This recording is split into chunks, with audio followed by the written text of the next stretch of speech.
Hello friends, welcome to my YouTube channel learn with Suni. तो friends, आज की video आप सभी के लिए काफ़ी ज़्यादा इंपॉर्टेंट होने वाली है, क्योंकि आज की वीडियो में मैं ज्योग्राफी से रिलेटेड मोस्ट इंपॉर्टेंट 100 क्वेश्चंस इस वीडियो में लेकर आई हूँ। मैंने आपके लिए सभी क्वेश्चन सिलेक्टेड और इम्पॉर्टेंट लिए हैं। तो अगर आप किसी एग्जाम की तैयारी कर रहे हो तो ये वीडियो आपके लिए काफ़ी ज़्यादा यूजफुल होने वाली है। तो वीडियो को स्किप मत करिएगा, वीडियो को पूरा एंड तक जरूर देखिएगा। और लास्ट में एक क्वेश्चन भी पूछा है मैंने आप सभी लोगों से, जिसका आंसर आपको कमेंट बॉक्स में बताना है। ठीक है, तो चलिए स्टार्ट करते हैं वीडियो को। और पहला क्वेश्चन आपकी स्क्रीन पर है। आपका फर्स्ट क्वेश्चन है, राष्ट्रीय भौतिक प्रयोगशाला कहाँ स्थित है?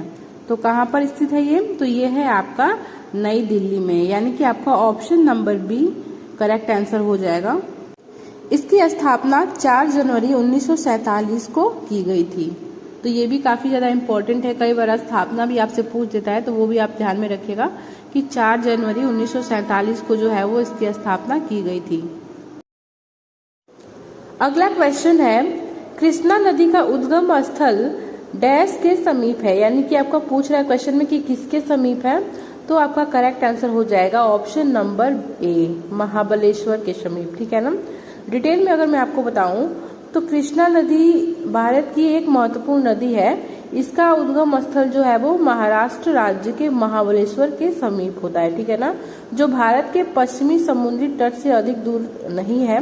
यह पश्चिम से पूर्व की ओर बहती है। ठीक है। अगला क्वेश्चन है, सूर्य तथा पृथ्वी के बीच न्यूनतम दूरी कब होती है? तो कब होती है न्यूनतम दूरी? तो वो होती है आपका ऑप्शन नंबर बी 3 जनवरी को। ठीक है, 3 जनवरी को जो है वो सूर्य तथा पृथ्वी के बीच न्यूनतम दूरी होती है, जिसे जो है वो उपसर्ग कहा जाता है। ठीक है, ये भी याद रखिएगा, उस दिन को जो है वो उपसौर के नाम से जाना जाता है। डिटेल में अगर मैं आपको बताऊं तो पृथ्वी से सूर्य की न्यूनतम दूरी जो है वो 3 जनवरी को लगभग 1470 लाख किलोमीटर होती है, जिसे उपसौर कहा जाता है। ठीक है ना, उस दिन को जो है वो उपसौर कहते हैं। इसके विपरीत अगर हम बात करें कि सूर्य तथा पृथ्वी के बीच अधिकतम दूरी कब होती है, मैक्सिमम, तो वो होती है आपकी 4 जुलाई को। कितनी होती है? तो लगभग 1510 लाख किलोमीटर। ठीक है, जिसे अपसौर कहते हैं। ठीक है, ये भी याद रखिएगा, न्यूनतम दूरी को जो है वो उपसौर और मैक्सिमम दूरी को अपसौर कहते हैं।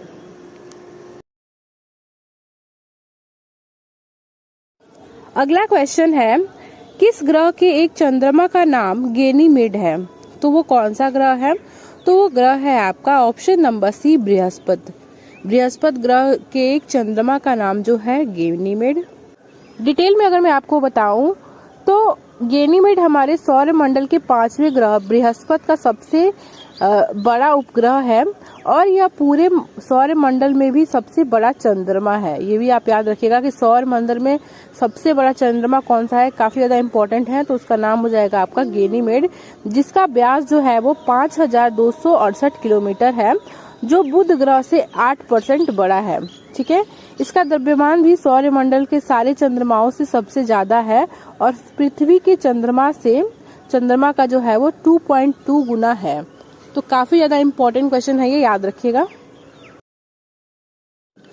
अगला क्वेश्चन है, निम्न नदियों में से सबसे अधिक नदी पथ परिवर्तन किसका हुआ है? तो किसका हुआ है? तो इसका करेक्ट आंसर हो जाएगा आपका ऑप्शन नंबर बी, कोसी नदी। कोसी नदी का पथ परिवर्तन जो है वो सबसे अधिक होता है। तो आपका 5वें क्वेश्चन का राइट आंसर हो जाएगा option number B. Next question है, अफगानिस्तान और भारत की सीमा का क्या नाम है? तो क्या नाम है अफगानिस्तान और भारत की सीमा का? तो इसका करेक्ट आंसर हो जाएगा आपका ऑप्शन नंबर बी, डुरंड रेखा। ठीक है ना, अफगानिस्तान और भारत की सीमा का नाम डुरंड रेखा है, जो वर्ष 1896 में जो है वो एक ब्रिटिश राजनयिक सर मॉनिटर डुरंड के द्वारा जो है वो सीमांकित की गई थी। ठीक है, तो ये भी काफी ज्यादा कई बार एग्जाम में पूछ देता है कि अफगानिस्तान और भारत की जो सीमा रेखा है उसको किसने नामांकित किया था, तो उसको किसने सीमांकित किया था? तो इसका राइट आंसर हो जाएगा आपका सर मॉनिटर डुरंड के द्वारा जो है वो आपका भारत और अफगानिस्तान की सीमा को सीमांकित किया गया था। अगला क्वेश्चन है, भारत चीन की सीमा रेखा की लंबाई कितनी है? तो कितनी है? तो इसका करेक्ट आंसर हो जाएगा आपका 3488 किलोमीटर। ठीक है, चीन और भारत एशिया में दो पड़ोसी देश हैं। भारत चीन के साथ जो है वो 3488 किलोमीटर लंबी सीमा को साझा करता है। तो आपका 7th नंबर क्वेश्चन का राइट आंसर हो जाएगा ऑप्शन नंबर बी। फ्रेंड्स, अगर आपको वीडियो की क्वालिटी, वीडियो का कंटेंट और अपने सोनी मैम की मेहनत पसंद आ रही हो तो प्लीज वीडियो को लाइक और चैनल को सब्सक्राइब भी कर दीजिए। नेक्स्ट क्वेश्चन है, बिहार और उड़ीसा का विभाजन कब हुआ था? तो कब हुआ था बिहार और उड़ीसा का विभाजन?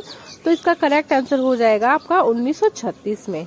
ठीक है ना, 1 अप्रैल 1936 को बिहार और उड़ीसा प्रांत को विभाजित कर बिहार प्रांत और उड़ीसा प्रांत बनवा दिया गया था।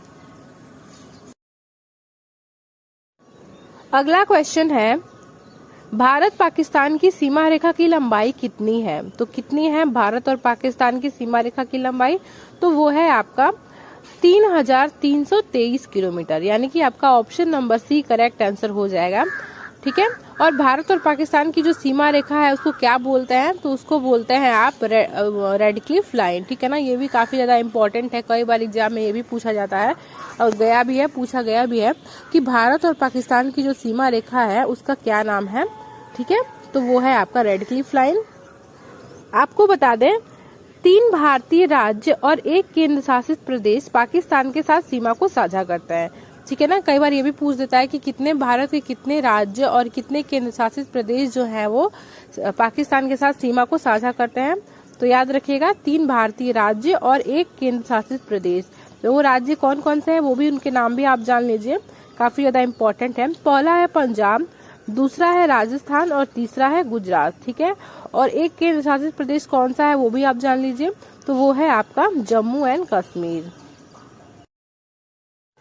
अगला क्वेश्चन है, बिहार का शोक किसे कहा जाता है? तो किसे कहा जाता है? तो इसका करेक्ट आंसर हो जाएगा आपका ऑप्शन नंबर ए, कोसी नदी को। बिहार का शोक के नाम से जो है वो कोसी नदी को जाना जाता है, क्योंकि इस नदी में आने वाली बाढ़ बिहार में भयंकर तबाही का कारण बनती है।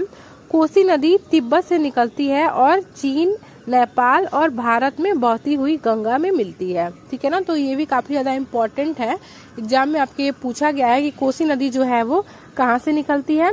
तो कोसी नदी जो है वो तिब्बत से निकलती है। सो फ्रेंड्स, आज के वीडियो में बस इतना ही। अगर आपको वीडियो की क्वालिटी, वीडियो का कंटेंट और अपनी सोनी मैम की मेहनत पसंद आई हो तो प्लीज वीडियो को लाइक और चैनल को सब्सक्राइब जरूर कर लीजिएगा और साथ ही बेल आइकन को दबा दीजिए ताकि आने वाले अगले वीडियो का जो नोटिफिकेशन है वो सबसे पहले आप तक पहुंच पाए। मिलते हैं नेक्स्ट वीडियो के साथ, तब तक के लिए बाय। और बाकी के जो क्वेश्चन है हम लोग पार्ट 2 में करेंगे।